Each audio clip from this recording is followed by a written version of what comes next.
Fala, meus amigos, estamos começando aqui mais um vídeo do canal, tá? E enquanto eu sigo aturando esses bandidos, sabotando minha vida, me chantageando aqui todo dia, me coagindo nos locais públicos, eu não tenho praticamente saído de casa mais e praticamente abandonei todas as coisas que eu fazia na minha vida porque está tudo poluído por esses animais de baixíssimo nível, tá? Estou gravando inclusive esse vídeo hoje mesmo, agora um pouco antes de publicar, né? Eu normalmente gravo à noite. Eu estava cansado ontem, eu fui à praia depois de meses aqui, preso dentro de casa, para não aturar as provocações de baixíssimo nível desse lixo de gente. E aí fui para a praia, né, sentei lá sozinho, porque não estou conseguindo ver ninguém, está tudo poluído por esse lixo de gente. E a estratégia desses animais é assim, eles ficam me monitorando à distância e pagando retardados, ou enfim, orientando imbecis ali, ficar repetindo tudo que eu faço.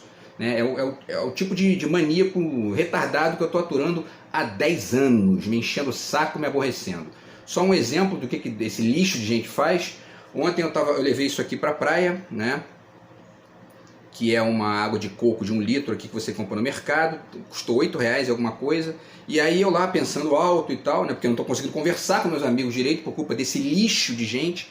Eu falei, né? Pô, barato isso aqui porque tá valendo, tá em conta porque tá R$8 e pouco, e a água de coco na praia tá R$7, né? E a água de coco não vem nem 300 ml, isso aqui vem 1 litro, quer dizer, vale a pena pra caramba aí na conta, né? Porque é como se fosse 3 cocos, isso aqui, que na praia tá mais de R$20, isso aqui tá custando 8. Então, e aí o que eles fazem? Eles rapidinho eles pegam ali, estão monitorando, orientam o babaca a passar e me dizer o valor do coco da praia, né?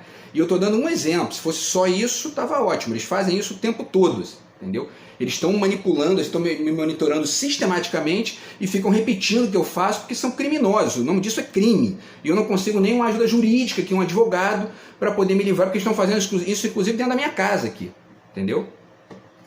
Então assim, eu estou lidando com o lixo do lixo e não consigo nenhum advogado para poder me livrar dessa gentalha de baixíssimo nível, megalomaníaca, prepotente, medíocre, pobre e assim, covarde, porque não fazem na minha frente para tomar o castigo que eles merecem, né? Porque gente assim, porque eu não consigo um advogado, né? Então, quando a gente não consegue um advogado, estou tentando um advogado aí há mais ou menos uns 6, 7 anos contra esses animais, nem isso eu consigo. Inclusive meus amigos advogados também estão aqui, ó, afastados de mim, estou isolado das pessoas, aturando o lixo dessa escória e não consigo reagir.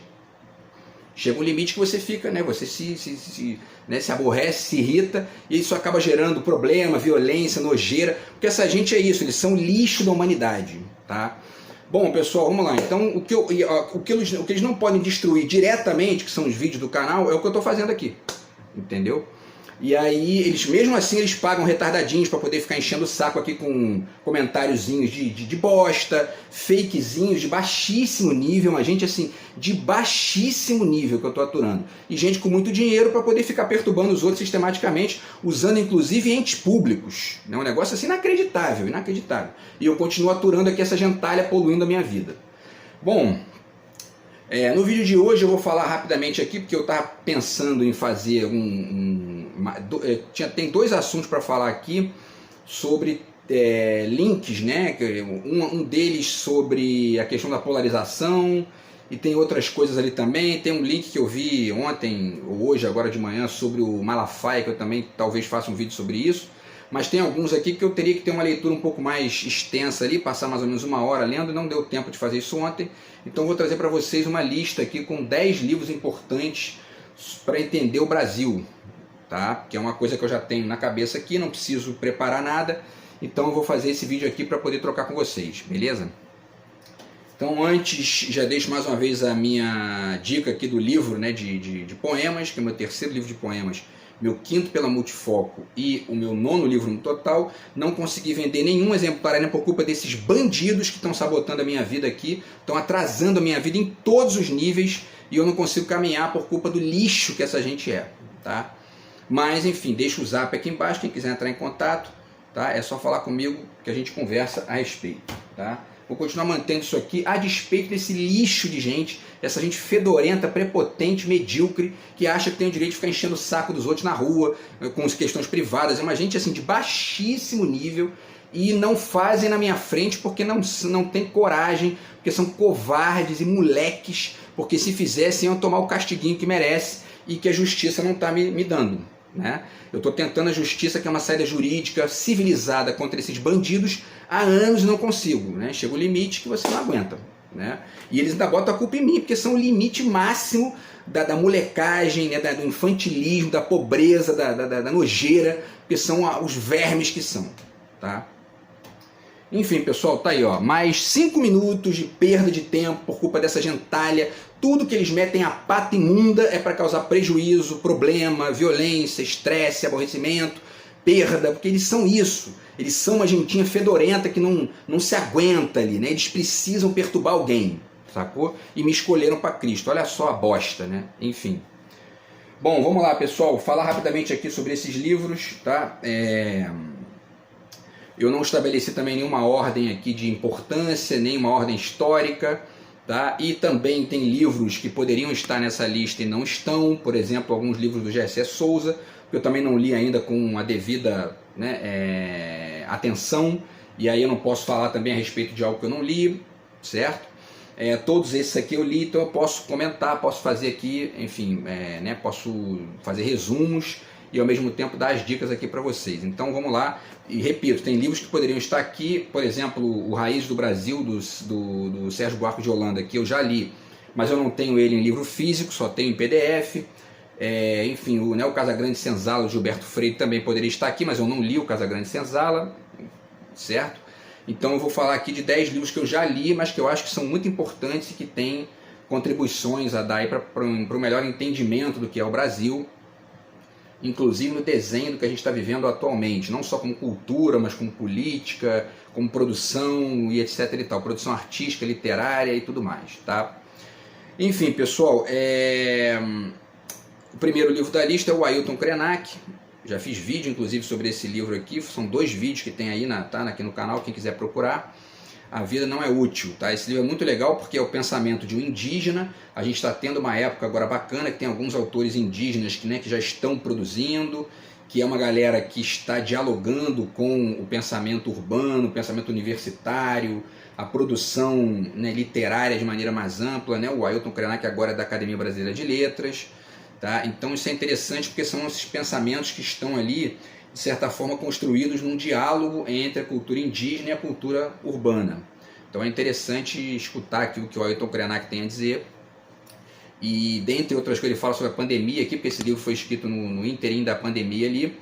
E ele fala também sobre a questão de se sentir refugiado na própria terra, o que é uma coisa importante também da gente escutar aí, né, no que diz respeito aos indígenas. Porque ele faz isso com respeito, não se mete na vida privada dos outros, como tem, né, certos vermes que acham que tem isso no horizonte, né? Então é um pensador de verdade, alguém né, que está pensando num alto nível aqui e não baixa o nível, não mediocriza, né, o diálogo. Então, enfim, vale muito a pena escutar o que o Ailton Krenak tem a dizer, tá? Então esse é o primeiro vídeo, o primeiro livro, né, da nossa lista de hoje. E vocês, né, me desculpem aqui a poluição, né, de certas descrições, porque como eu estou aturando esses animais enchendo meu saco todo dia há 10 anos, né, inevitavelmente fica tudo poluído aqui pela raiva que eu estou sentindo dessa gente, pelo asco que eu estou sentindo do que eles estão fazendo e essa raiva, ela, na verdade, é fruto da impossibilidade que eu estou tendo de resolver a questão, né? Eu estou tendo que aturar esses moleques desgraçados, moleque velho, né, me perturbando todo dia e não consigo uma saída para isso. Aí eu fico perdendo tempo aqui, ó, entendeu? Falando sobre essa gente medíocre que não valia nem uma linha, assim, não vale nem 10 segundos falar dessa gente. Aliás, né, do ponto de vista do debate de ideias, eu não cito essa gente aqui em nenhum momento, porque eles não me interessam para nada, entendeu? Do ponto de vista teórico, para mim, eles são uma farsa e eu fico aqui, ó, perdendo tempo, na verdade, vomitando a raiva de ter que aturar eles, sabotando a minha vida aqui. Entendeu?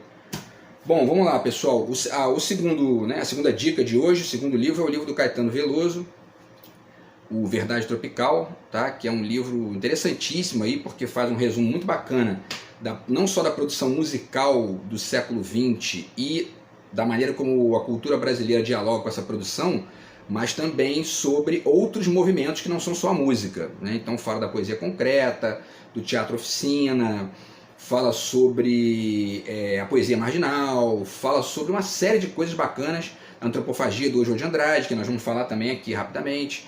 Então, assim, vale muito a pena porque o Caetano faz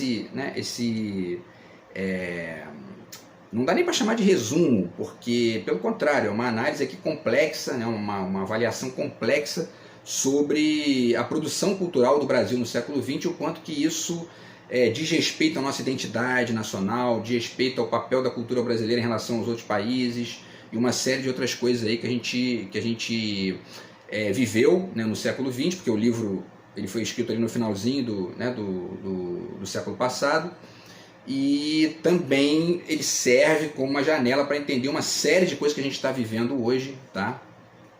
Inclusive a ascensão dessa extrema-direita, porque essa ascensão da extrema-direita, ela e quando eu digo extrema-direita, inclua-se aí o neoliberalismo, né? É muito fruto tanto do ponto de vista dos costumes, é uma reação, né, a um avanço das minorias, etc. e tal, e quando vem no ressentimento, que geralmente esse ressentimento é neoliberal, ou quando vem na esquerda enfim, ingênuo, né, porque fica trabalhando com questões ali que não fazem o Estado caminhar, né, e ao mesmo tempo servem de arma para a direita, mas quando vem ali nesse neoliberalismo, ele é cínico, é pobre, né, e enfim, a leitura que o Caetano faz aqui ajuda muito a entender isso, porque existe eu não lembro quem, se é o Silviano Santiago, que tem um livro chamado O Cosmopolitismo do Pobre. Agora, seria interessante escrever um livro cujo título seria O Cosmopolitismo do Pobre que só tem dinheiro, que é o rico brasileiro, né? Salvo exceções, evidentemente, né? Mas essa elite do atraso nossa que é isso, né? Um bando de gente que acha que o cosmopolitismo é a única coisa que existe, esquecem do país, e alguns deles ainda posam de pensadores do Brasil, entendeu? É tudo cinismo, canalice de gente que não tem, assim, né? Que é isso, um bando de cínico que está ali pensando com o próprio rabo, né? Vamos dizer assim, tá? Então, o livro do Caetano ajuda a entender bastante essas coisas aí, certo? O terceiro livro da nossa dica, da nossa lista, né, de hoje, é O Povo Brasileiro, do Darcy Ribeiro, tá? Livraço também, porque nesse particular aqui, se o livro do Caetano é um grande livro sobre o século XX, né, o livro do Darcy Ribeiro é um grande livro sobre a história do Brasil colônia, do início do Brasil, como que se configuraram ali as relações étnicas, as relações de poder, as relações de violência e ao mesmo tempo certas consequências culturais disso, no nível do comportamento também. Ele fala dos mazombos, fala dos mamelucos também, e fala da escravidão, que segundo Gessé Souza, é uma das bases principais ali da formação do Brasil e que explica muita coisa que a gente está vivendo hoje, inclusive essa ascensão da extrema-direita e do neoliberalismo, né? O neoliberalismo, sob essa perspectiva aqui, ele não é outra coisa que não a tentativa sistemática que essa direita classista e autoritária que a gente tem aqui, né, sustenta para manter os próprios privilégios, manter o Brasil como um dos países mais desiguais do mundo, impedir que o Estado avance na solução de problemas ali endêmicos de base que todos os países envolvidos já resolveram, talvez salvo os Estados Unidos, que tem, né, aquele desenho diferente ali que a gente já discutiu em outros vídeos.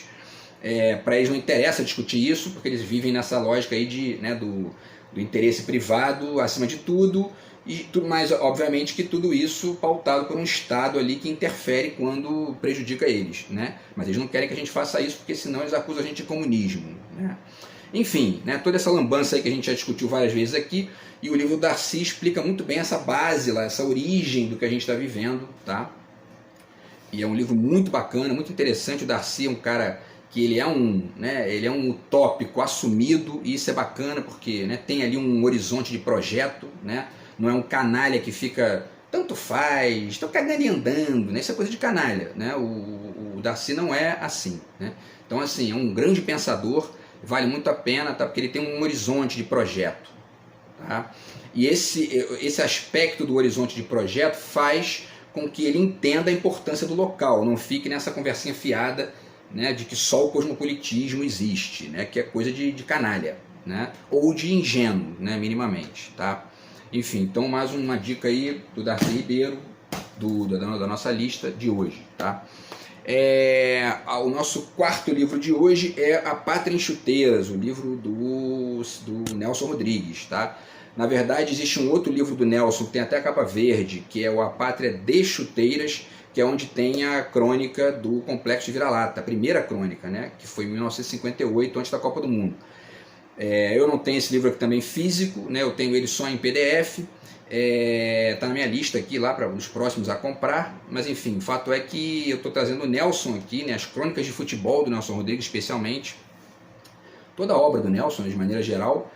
Acho inclusive que a esquerda deveria, estava pensando isso outro dia aqui, a esquerda deveria ler o Nelson Rodrigues para se apropriar daquilo ali e começar a construir socialmente a ideia de que o esquerdista, a pessoa de esquerda, não é um santinho, né, que está ali, enfim, né, com o objetivo de construir uma sociedade purificada, santificada, porque isso inclusive afasta, é uma das coisas que talvez, né, provavelmente afaste aquele cidadão médio comum do pensamento da esquerda. Porque no fundo, no cotidiano, a gente vai vendo isso, né, que as pessoas têm seus defeitos, têm as suas questões. Nem todo mundo é criminoso, nem todo mundo ataca a vida privada dos outros, nem todo mundo é chantagista, mas as pessoas têm os seus defeitos, né? Todo mundo tem os seus defeitos. E aí, se a gente colocar isso no debate, né, com o passar do tempo, a gente começa, inclusive, a proteger o pensamento de esquerda no Brasil dos ataques canalhas, cínicos, dessa direita medíocre que a gente tem no Brasil, mas que é uma direita que, como eles defendem a canalice todo dia, né, quando acontecem crimes da direita, ninguém se incomoda, ninguém se preocupa. Né? Tudo bem, e aí que o juiz Moro, né, vendeu, né, sentenças, condenou gente sem... Né? E aí? Né? Ninguém fala isso, ninguém fica falando disso. Né? Porque inclusive o noticiário também não transforma isso em novela, porque o noticiário faz parte, muitas vezes, desse jogo aí. Né? Então, se a gente começar a mostrar isso, a gente vai inclusive proteger a esquerda dessa... Né, porque o que a direita gosta de atacar na esquerda é assim, né? Algum esquerdista comete um erro, comete um crime, eles atacam de maneira sistemática. O Bolsonaro pode falar, por exemplo, pode, né, ir pegar o microfone para vomitar que eu só nego imposto mesmo. Quer dizer, um crime, o cara é um criminoso assumido. E ninguém fala nada, ninguém questiona isso, ninguém, né? Enfim. Mas se é a esquerda, não, aí não pode. Entendeu? Então a gente tem que ler o Nelson Rodrigues para poder... enfim, né, incorporar vários elementos aqui e mostrar que, né, a esquerda é gente com defeito como todo mundo, né? Mas tem projeto diferente da direita que não tem. O único projeto da direita de fato é o interesse privado, e eles dizem isso toda hora. Tem ojeriza do Estado, só nega o imposto mesmo, né? O Estado caga regra, né? Entendeu? É uma canalice assim diária. E aí quando eles fazem merda no Estado, quando eles falam merda sobre política, ninguém questiona, ninguém faz novela disso, porque eles já são assim mesmo, eles são a canalice ali, né, enfim, assumida, eles são assumidamente canalhas e, né, enfim, e ao mesmo tempo isso se reflete, né, no cotidiano da gente, porque a gente está o tempo todo tendo que lidar com isso em maior ou menor medida, né? Bom, e aí uma pessoa que fala disso bastante é o Roberto da Mata. Tem esse livro aqui também muito legal dele, O que faz o Brasil Brasil. Ele fala aqui sobre vários elementos de comportamento e ao mesmo tempo de cultura brasileira, né? Então fala do sincretismo religioso, fala da questão do carnaval, né? O que mais aqui que ele fala? Das festas da ordem, né? Que é um pouco essa conexão que o brasileiro tem com o exército, que eu já fiz vídeo sobre isso aqui também, que é um traço do nosso atraso, né? Bom, enfim, né? A malandragem, o jeitinho, que esse capítulo aqui, né, quando ele fala do modo de navegação social, se insere bem nessa questão que eu coloquei aqui, né, da leitura que a esquerda tem que fazer do Nelson Rodrigues, né? Porque na navegação social, todos nós temos que ser um pouco cínicos ali de vez em quando, não tem outro jeito, né? A vida às vezes exige isso, né? Senão muitas vezes você acaba em violência. Tem gente, o canalha autoritário, ele não entende essa questão, né? Eles leem isso aqui de maneira porca, mas não praticam, né? Porque quando eles vão para a navegação social, eles não têm o menor a menor vocação para isso, porque são autoritários. Autoritário não navega, né? Autoritário impõe, né, de cima para baixo, e aí acontece o quê? Muitas vezes violência, crime, nojeira, né? Quando você não está nesse barato autoritário, aí você navega, né? Aí você navega, e você inclusive percebe a necessidade muitas vezes de ser cínico mesmo, de ser, né, para aturar muitas vezes gente pobre, né, gente medíocre que fica ali, enfim, que acaba esbarrando em você no dia a dia e tudo mais, tá? Bom, isso também não elimina a riqueza de uma série de possibilidades aí que a gente foi conquistando ao longo dos séculos, a despeito dessa direita medíocre que a gente tem no Brasil, tá? E aí ele fala, né, enfim, da questão da religião, como eu já falei, fala das relações raciais também, né? E sobre a questão da identidade brasileira, tá? Então é um livro muito interessante e é um livro curto, tem aqui 120 páginas, tá? E vale muito a pena aí, tá? Mais uma dica da gente aqui de hoje, beleza? Então vamos correr aqui porque senão não vai dar tempo, né? Vamos lá, Por uma outra globalização do pensamento único à consciência universal, o livro do Milton Santos, tá? Muito bacana também para a gente não cair nesse cosmopolitismo de pobre que só tem dinheiro, né? Tá?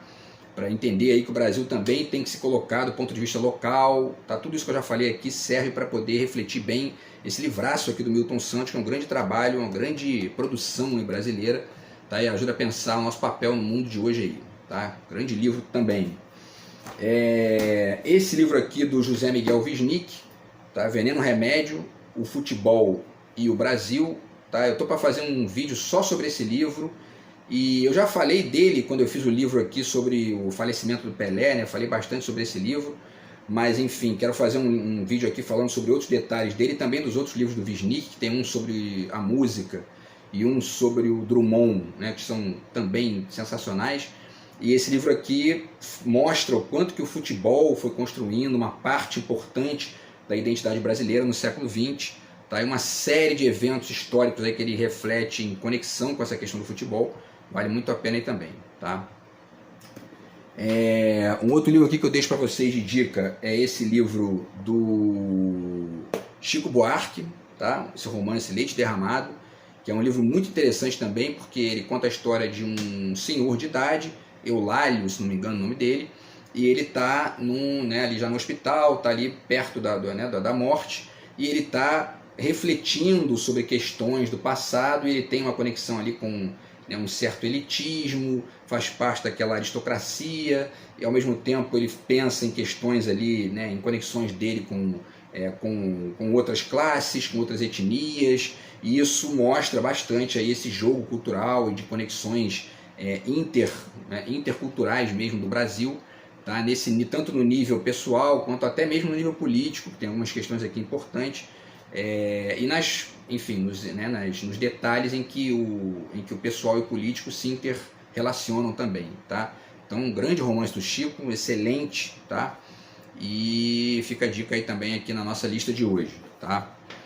E aí, pessoal, para finalizar, o livro do Ciro Gomes tá aqui, tá? O Projeto Nacional O Dever da Esperança. O livro do Ciro é um livraço e está merecidamente nessa lista porque discute uma série de questões conectadas com a importância do Estado na política e ao mesmo tempo com uma crítica feroz e importante ao neoliberalismo, a postura ingênua da direita brasileira, especialmente no que diz respeito às questões do Estado, tá? E um livro que é riquíssimo em dados, informações, números, comparações com experiências exteriores, comparações com Singapura, comparações com a China, comparações com os Estados Unidos, com a Europa, enfim, com a Alemanha, com uma quantidade, né, assim, gigantesca aqui de outras experiências, o que mostra que inclusive o Ciro faz o que eu já chamei em outros vídeos aqui, de uma antropofagia política, aqui, né, fazendo uma referência ao Oswald de Andrade. E enfim, né, a gente vai falar um pouquinho disso aqui agora, porque eu vou chegar no livro do Oswald. Mas enfim, então o mérito, um dos grandes méritos do livro do Ciro é chamar atenção para essa importância de fazer essa conexão comparada com as outras experiências do mundo, né, a partir de um olhar que seja não exatamente localista, né, mas também não exatamente esse cosmopolitismo ingênuo de certa parte da elite econômica brasileira. Tá? Então, um livraço aí do Ciro Gomes está aqui na nossa lista de hoje, vale muito a pena. Tá? O Projeto Nacional Dever da Esperança. Tá? E para finalizar, pessoal, os manifestos do Oswald, né? Tá aqui Antropofagia Hoje, que é esse trabalho do João César de Castro Rocha e do Jorge Ruffinelli, tá? E aí é importante pegar esses trabalhos do Oswald de Andrade, né, que são justamente os manifestos, e pensá-los a partir da importância, né, porque essa posição que eu tenho chamado aí em alguns vídeos que eu já fiz e que eu ainda não consegui escrever sobre isso por conta desse lixo que eu estou vivendo, de nacionalismo cosmopolita, né? Então, nessa parte do cosmopolita é a gente ir se apropriando das riquezas e dos problemas também das outras nações para poder dialetizar isso e interconectar e criar saídas nossas aqui para isso, tá?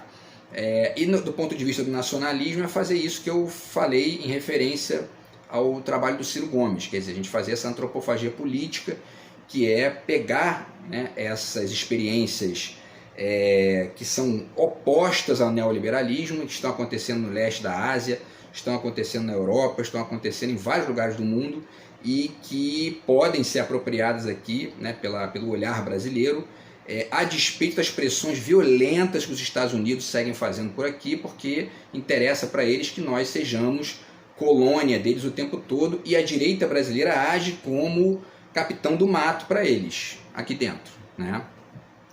Então, o que a gente está vivendo, inclusive o João César de Castro Rocha tem um outro livro aqui sobre bolsonarismo, que eu ainda não li, mas vou ler, e ele usa a referência do terrorismo, a expressão, né, do terrorismo doméstico para o bolsonarismo.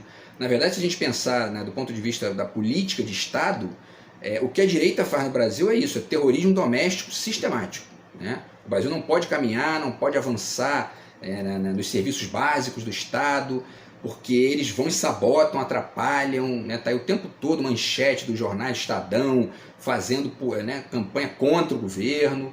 E por quê? Porque não pode caminhar, porque senão, né, essa perspectiva pobre, né, dessa parte da direita brasileira, né, eles vão perder com isso. O interesse deles é privado e única e exclusivamente privado. Tá? E aí, essa releitura que a gente pode fazer do Oswald hoje, né, o que é o manifesto do Oswald hoje? Como eu falei, já citei a parte do cosmopolitismo, que é o que a gente está fazendo aí, que o mundo, né, vai apresentando, enfim, inovações, questões, a gente vai se apropriando, só que no Estado a gente caminha 2 passos à direita, né, bota o pé na frente do Brasil e o Brasil tropeça 3 para trás. Pronto, aí a gente tem que ficar o tempo todo, né, e consertando as cagadas que essa gente faz, né? Então é importante que a gente releia esse pensamento do Oswald de Andrade para poder construir uma lógica brasileira que seja um nacional cosmopolitismo, né? Tá? Que seja continuar avançando no multiculturalismo, né? Enfim, na apropriação cada vez maior de riquezas e de diferenças de outros países, de outras nações e tal. A internet tem ajudado muito nesse sentido, mas ao mesmo tempo tentando consertar esse atraso sistemático causado pela direita brasileira no Estado, né? Para a gente poder tentar chegar nos níveis, não significa equiparar totalmente, porque são, né, experiências diferentes, mas chegar nos níveis de uma Europa, né, ocidental, do leste da Ásia, lá que estão evoluindo também, e crescer, né, como país. Porque parte da direita cínica e canalha no Brasil fica dizendo, não, a gente não pode ficar, a gente é diferente, né, não dá para ficar querendo ser igual à França ou à Itália. A França e a Itália são diferentes, são radicalmente diferentes, mas você vai ver o nível de renda deles, o nível de qualidade de vida, de serviço público, é parecido. E é isso que a gente tem que buscar, apesar das diferenças, né? Porque assim como a França e a Itália são diferentes, o Brasil é diferente da França, o Brasil é diferente da Itália, mas pode chegar naquele nível médio, né, de civilidade, de serviço público gratuito para todo mundo, ou para a maioria, e uma série de outras coisas que eles já conquistaram e a gente não consegue por culpa dessa direita medíocre que a gente tem no Brasil.